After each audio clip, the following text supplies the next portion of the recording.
Good morning student. जैसा कि मैंने आपको बताया था कि हम आगे के एक्सरसाइज में आप लोगों को फिगर वाले सम्स बताएंगे कि फिगर वाले सम्स किस तरीके से होने। तो एक्सरसाइज 12 से आपके फिगर वाले सारे सम्स से रिलेटेड है।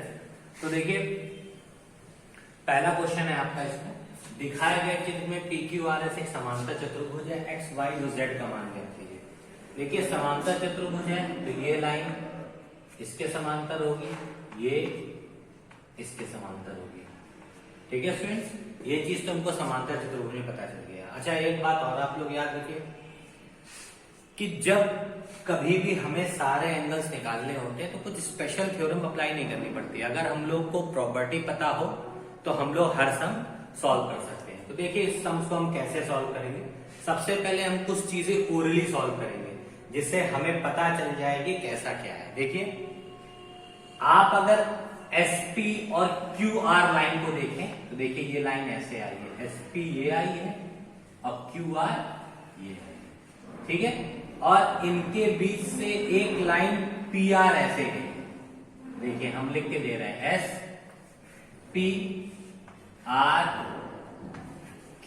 ठीक है। हम केवल ऊपर की इस लाइन को और नीचे की इस लाइन को भूल जाते हैं। तो कुछ इस टाइप का फिगर आता है, उसमें एंगल P आपका दे रखा है 35 और ये हमारा दे रखा है एंगल X डिग्री। हमें पता है कि ये समांतर चतुर्भुज है, इसकी सम्मुख भुजाएं यानी आमने सामने की भुजाएं एक दूसरे के पैरेलल यानी समांतर होती है। देखिए जब कोई भी भुजाएं समांतर होने लगती हैं और उनको कोई एक तिर्यक रेखा यानी क्रॉस लाइन कट करती है, ये देखिए ये क्रॉस लाइन कट कर रही है तो उसमें एक Z शेप बनता है। देखिए ये Z आकृति बनती है, ये Z आकृति बन रही स्टूडेंट्स, दिखाई पड़ रही है आपको। तो जब ये Z आकृति बनती है तो फिर ये कोण और ये कोण आपस में बराबर हो जाते हैं। क्यों? क्योंकि ये कोण आपस में एकांतर कोण बनाते हैं, जिसको इंग्लिश में ऑल्टरनेट एंगल्स बोलते हैं। क्या बोलते हैं? ऑल्टरनेट एंगल या एकांतर कोण। तो इधर भी देखिए ये एक Z बन रहा है, देखिए हम इसको डार्क करेंगे तो आपको हम एक Z बनता दिखाएंगे। ये देखिए ये एक Z की आकृति बन रही है। Z आकृति बनने की वजह से कोण P और कोण X दोनों बराबर हो जाते हैं और कौन सा कोण बना देते हैं? एकांतर कोण। तो हम लिख देंगे चूंकि PS समांतर RQ है अतः कोण P बराबर कोण R। क्यों? एकांतर कोण, इसको इंग्लिश में क्या बोलते हैं students? Alternate angle. Angle P की वैल्यू कितनी है? 35। तो एंगल R भी हमारा कितना आ गया? 35। तो देखिए इस एंगल की वैल्यू हमें कितनी पता चल गई स्टूडेंट्स? 35 डिग्री। ठीक, अब देखिए हम इस लाइन को M दे देते हैं, जो एंड लाइन गई है इसको M पॉइंट से डिनोट करना है। तो देखिए PQM ये एक सरल रेखा बन गई और जब कभी भी कोई ऐसी सरल रेखा बनती है तो इस पूरे कोण का मान कितने डिग्री का होता है? 180। इससे हम ये वाला कोण फाइंड आउट कर लेंगे। जब एंगल ये फाइंड आउट हो जाएगा तो ट्राइंगल की प्रॉपर्टी लगा के हम एंगल Y फाइंड आउट कर लेंगे। देखिए कैसे करते हैं हम लोग। हम लिखेंगे यहां पे क्या? PQM एक सरल रेखा,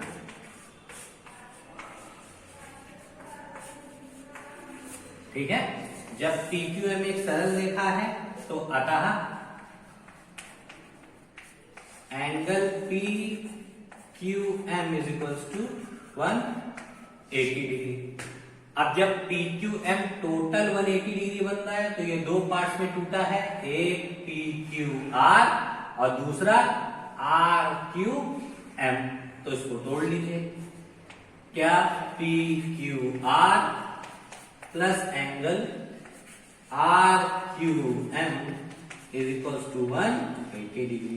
पी क्यू आर की वैल्यू क्या है? पी क्यू आर पता नहीं, तो एज इट इज लिखिए। आर क्यू एम की वैल्यू हमारी दे रखी है 80 लिख दीजिए, 180 आ गया। तो सब्ट्रैक्ट करेंगे आप लोग, तो देखिए angle P Q R is equals to 180 minus 80, तो 100 डिग्री। तो पी क्यू आर कितना आ गया स्टूडेंट्स? हमारा 100 डिग्री, यानी इसकी वैल्यू कितनी हो गई? 100। ठीक, अब हम ट्राइंगल पी क्यू आर में लिख देंगे। ट्राइंगल पी क्यू आर में angle P plus angle Q plus angle R is equal to कितना? 180। ठीक है स्टूडेंट्स, अब देखिए एंगल पी की वैल्यू रखी। एंगल पी कितना है हमारा? y डिग्री, तो ये मैंने y लिखा। एंगल क्यू 100 लिखा। एंगल आर 35, तो मैंने ये 35 इज इक्वल्स टू 180। ठीक है, अब यहां से एंगल y की वैल्यू निकालने से पहले इन दोनों को ऐड कर दीजिए, तो 135 is equals to 180।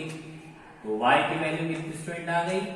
180 minus 135, 5 4। y की वैल्यू कितनी आ गई? 45 डिग्री। एंगल y हमारा कितना आ गया स्टूडेंट्स? 45 डिग्री। तो देखिए मैंने एंगल y की वैल्यू भी फाइंड आउट कर ली, एंगल q की फाइंड आउट कर ली, एंगल x की भी वैल्यू फाइंड आउट कर ली। अभी हमको एक एंगल की और वैल्यू फाइंड आउट करनी है, वो है एंगल z। अब देखिए एंगल z की अगर वैल्यू फाइंड आउट करनी है हमको, तो हम थोड़ा सा इस फिगर को रफ करेंगे इधर वाले को, जिससे आप हम समझा सके। अब देखिए, अब जब एंगल z फाइंड आउट करना है, तो देखिए एक एस आर आपको लाइन दिख रही होगी ऐसे, और एक पी क्यू आपको लाइन दिख रही है ऐसे। ठीक है, इसमें आप लोग अगर बहुत ध्यान से एक चीज देखें, तो हमको एक ये डायगोनल आ रही है जिसको विकर्ण बोलते हैं, तो इसमें ये लाइन इसके पैरेलल है, तो ये तिर्यक रेखा है, तो ये आपको साफ साफ z दिखाई पड़ रहा है। तो उसमें ये एंगल और ये एंगल आपस में कैसे होते हैं? बराबर। तो देखिए हम इस फिगर में z बना दें अगर आपका, तो ये देखिए ये z बनता है, ये देखिए इस फिगर में ये z। तो इसमें एंगल y जो बन रहा है ये, वो इस एंगल के इक्वल बनेगा। तो एंगल y की वैल्यू हमने कितनी फाइंड आउट कर ली है? 45 डिग्री। तो इसका मतलब ये जब एंगल इसकी वैल्यू 45 आ गई है, तो ये एंगल में कितने डिग्री का हो जाएगा स्टूडेंट्स? 45 डिग्री का। तो हम इसको स्टेटमेंट के थ्रू कैसे करेंगे? हम इस लाइन को रफ कर रहे हैं, देखिए अब इसको हम स्टेटमेंट के थ्रू कैसे करेंगे? हम लिखेंगे एस आर पैरेलल है पी क्यू के, अतः angle y is equal to angle r। क्यों? फिर से एकांतर कोण। एंगल y की वैल्यू हमने कितनी फाइंड आउट कर ली है?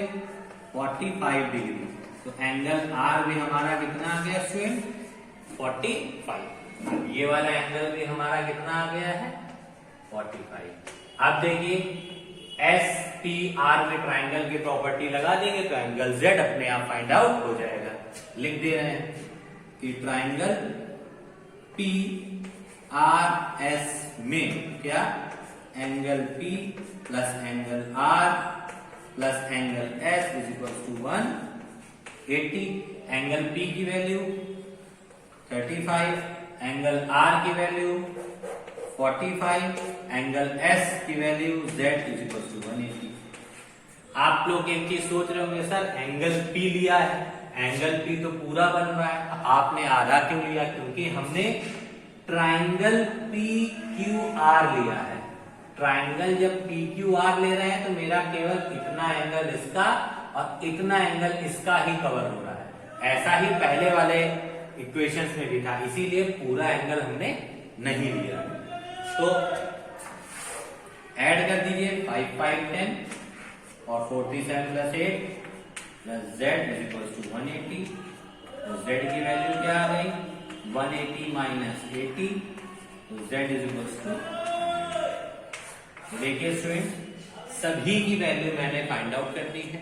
हाँ, ये लाइन हमने हर जगह लिखी है, इसके बाद एकांतर कोण यानी ऑल्टरनेट एंगल बनाया है, क्योंकि एकांतर कोण, अंता एकांतर कोण, ये सब कोण तभी बनते हैं जब लाइनें एक दूसरे के पैरेलल होती हैं यानी समांतर होती हैं, उसको कोई ना कोई तिर्यक रेखा कट कर रही होती है। तिर्यक रेखा मतलब तिरछी रेखा, देखिए ये, ठीक है, इसको कट कर रही होती है। ठीक है स्टूडेंट, तो इस क्वेश्चन को नोट डाउन कर लीजिए। क्वेश्चन थोड़ा बड़ा था पर इजी है, कोई बहुत बड़ा बेसिक फंडा नहीं लगाया है हमने, ऑल्टरनेट एंगल ढूंढा है। ये हम लोग बहुत छोटी क्लास से 180 वाला पढ़ रहे थे, तो 180 लगा के ये वाला एंगल फाइंड आउट किया। ट्राइंगल की प्रॉपर्टी क्लास 6 7 से पढ़ रहे हैं, तो वही लगा दिया है और हम लोगों को पूरी इक्वेशन और सारी वैल्यूज सॉल्व आउट हो गई है। ठीक है, तो स्टूडेंट्स को नोट करिए, इसी टाइप का नेक्स्ट सम अब आपको हम बताने जा रहे हैं।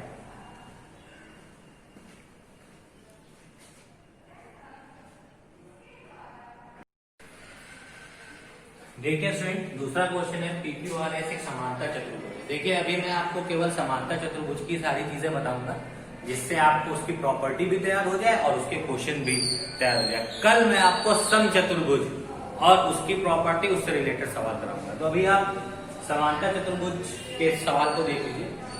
दिए गए चित्र में PQRS एक समांतर चतुर्भुज है, हमने गलती से ABCD डाल दिया है, तो उसको काम करते हैं, PQRS कर दे रहे हैं, PQR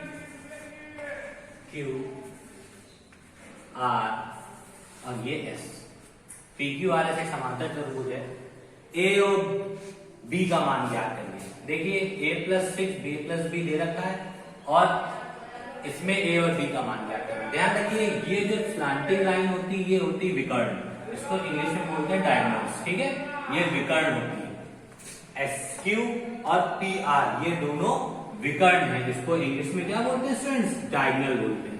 हमेशा याद रखिए, समांतर चतुर्भुज के जो विकर्ण होते हैं यानी समांतर चतुर्भुज के जो डायगोनल्स होते हैं वो एक दूसरे को मध्य बिंदु पे काटते हैं, यानी एक दूसरे को बीचों बीच काटते हैं। तो इस कंडीशन में क्या हो जाता है कि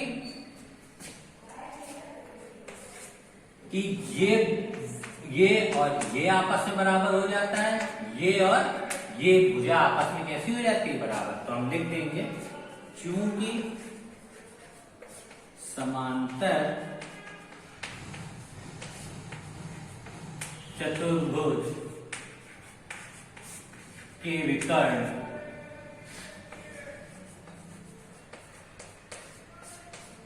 एक दूसरे को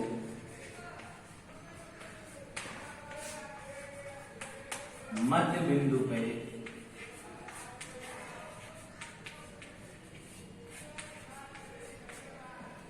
काटते हैं,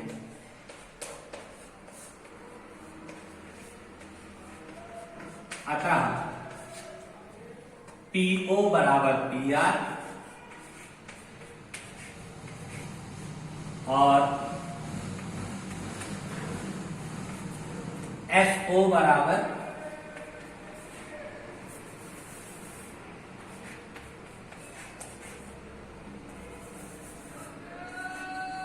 FO बराबर OQ।